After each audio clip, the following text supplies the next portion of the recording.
Greetings, Journey to Wholeness family. As this year comes to an end, I just wanted to take a moment to share how grateful I am for the journey that we have together, how grateful I am for the work that I get to do with each of you. If it's just you reading the newsletter or you looking at some of these videos that I post, or if you did a class with me, a workshop, a healing session with me, I'm just grateful. I'm grateful. This is not a very easy, um, I would say, profession, if you can call it that, calling. It's not an easy calling, to be a spiritual teacher or an intuitive healer or a spiritual scholar, and all of that I have embarked upon. Sometimes this journey gets very daunting, sometimes, especially when you are dealing and continuing your own journey to what I call wholeness, right? And so this year has been a very interesting year for me. I don't want to use the word challenging, because I believe that through the challenges, the end game is always evolution, it's always growth. And so I don't want to stop at oh, it's been a challenging year, period. I want to say it's been a challenging year, but I continue to grow and to evolve. And as I grow and evolve, I get to grow and evolve with you. I get to grow and evolve the Journey to Wholeness Center. And for that, I am grateful. I am grateful for all of you all who have held space for me, because there has been a lot of shifting in my life, a lot of transition in my life. Being an entrepreneur, a sole business owner, things that happen with you personally that definitely affects your ability to produce and to be productive. You know, in your business. And so I feel like at the beginning of the year, I had all of these goals, all of these, I call them linear goals, things that I wanted to accomplish with the center, perhaps courses that I wanted to get out, things that I wanted to do. And then life happened. And so I'm grateful that I have been in a place where I can still leave space for life to happen. This is not a linear business or a linear profession. It's all about leaving space for spirit.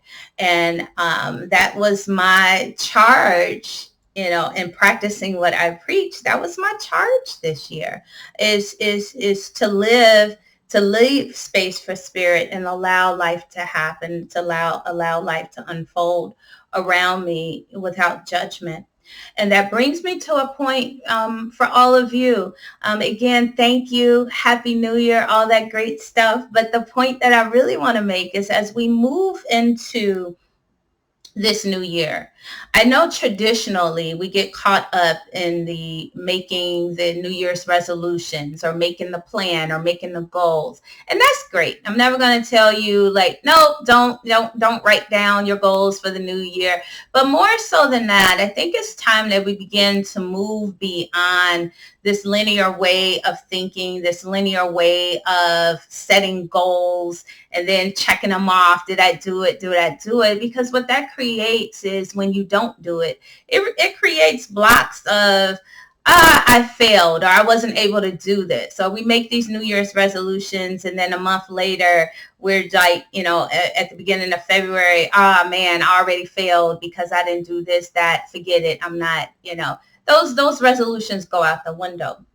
And so what I'm offering is that, or inviting you, or us to do as a collective, is kind of go beyond the resolutions. I think that this year is so important for us. Instead of making this laundry list of New Year's resolutions, is to really sit in a place of reflection, just to reflect on 2021. There were so many lessons to be learned. There were so many blessings that we need to sit with and acknowledge. Sometimes we're so busy on the hamster wheel that we don't sit with what it is that we experienced over the year, how we experienced it, what is it that we need to do to shift, or do we need to shift, or what we would like to invite more of into our life. And that takes time. It takes time to really reflect and to sit with yourself, and just be in this incredible radical place of stillness to understand what's in alignment for you. And so going beyond New Year's Eve or New Year's resolutions means, just really sitting in reflection. And so how about we challenge ourselves, over the next couple of weeks, instead of creating laundry list of this is what I want to do, this is what I want to do next year, is to really reflect on where we're at, where we're currently at, and then do some serious radical contemplation about where we want to go.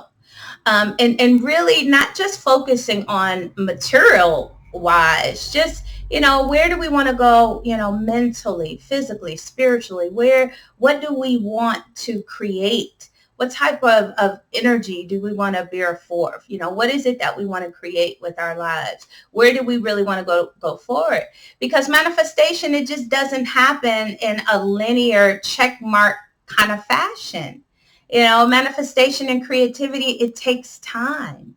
It takes the reflecting. It takes the contemplation. And that's why so many of us fail miserably at these New Year's resolutions and these checklists of all the things that we want to do and all the things that we want to accomplish.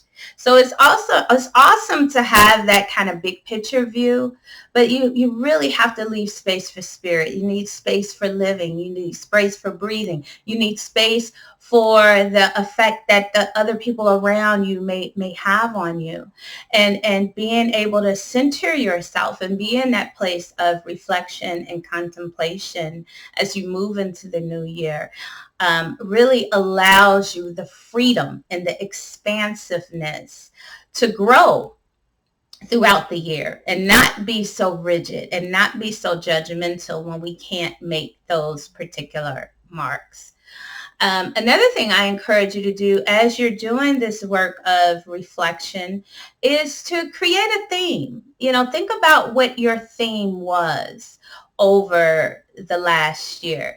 So as you're reflecting on some of your challenges, some of your ways that you evolved and you've grown, what type of theme, what comes up for you? You may have one theme or several themes. Like for me, this year, 2021, for me, if I had to put a theme to it, for me personally, it would be radical courage. Like this year has tested my gangster like none other. I've had to have so much courage, rooted in the experiences that were being drawn to me. The experiences that I had really put me in a position to demonstrate for myself this energy of radical compassion and radical courage. And to be in this space of radical courage, it definitely requires compassion, and compassion for yourself first. So a few things that really stand out for me in terms of having radical compassion was, first and foremost, allowing myself to continue to grieve the loss of my nephew. I lost my nephew in 2020. And even though, some people will tell you that, oh, you should be over that. Well, not over it, but the grieving process. Some people judge the grieving process, and we even judge the grieving process within ourselves. So just allowing myself to have space to continue to grieve the loss of my nephew. That took a lot of courage. It takes a lot of courage. Another thing that I had reflected on in terms of radical courage for myself was moving, it just picking up and going to another state simultaneously while becoming an empty nester. And so I did this huge move like alone. My boys were going to college, and it was just me, so me being an empty nester in a new state, new experience, new home, that required a lot of courage. And so I sit and reflect upon the courage that it took me to go through that process. As I am continuing my studies, my PhD journey, I've now entered another phase of the program, and now I'm in the dissertation phase. It requires so much courage to be able to write at a level that you never thought you would be able to write at, but then to have it like critiqued, to have it reviewed, to have it constantly assessed, to have to go back to the drawing board and change this and assess this and then get an approval for this and get an approval for that. And needing to, your whole dissertation proposal needs to be approved. Somebody has to review it, approve it, not just one somebody, several somebodies, and going through this process of, nope, you got to tweak this, you got to do this. So just having radical courage to be able to get through that process, to continue that process. And so I'm reflecting upon that. And personal, personal stuff. I have been reunited with a whole family that have known me all my life, and I didn't know them. And having the radical courage to establish those types of relationships at 52, having the radical courage. The last thing that really I'm sitting with is having the courage to trust my body. We're in the midst of a pandemic, but it's not only a physical pandemic, it's an emotional pandemic, it's a mental pandemic, it's a spiritual pandemic. We're going, a lot of people are experiencing a lot of turmoil in their lives, a lot of illness, a lot of imbalance. Let me put it that way, a lot of imbalance. And for me, it is being able to trust that my body can handle, that my body can sustain that. And how can you trust that your body can handle it and sustain it? Is you have to be very intentional about caring for your body, being very intentional about the food you eat, being very intentional about the company you keep, very intentional about the media that you subscribe to or that you watch on a regular basis, being very intentional about the space, your environment, having sunshine, being very intentional about being in nature. So these are all things that you can do to feel really confident in your body, that your body has what it takes to be able to keep you well.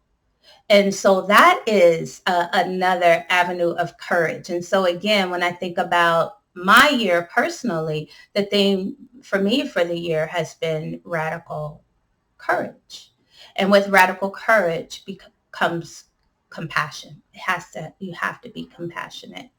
And so with that said, again, I'm very grateful that you all continue to hold space for me. There's so many ideas, so many plans. I know I talk about it a lot in videos, things that I want to do.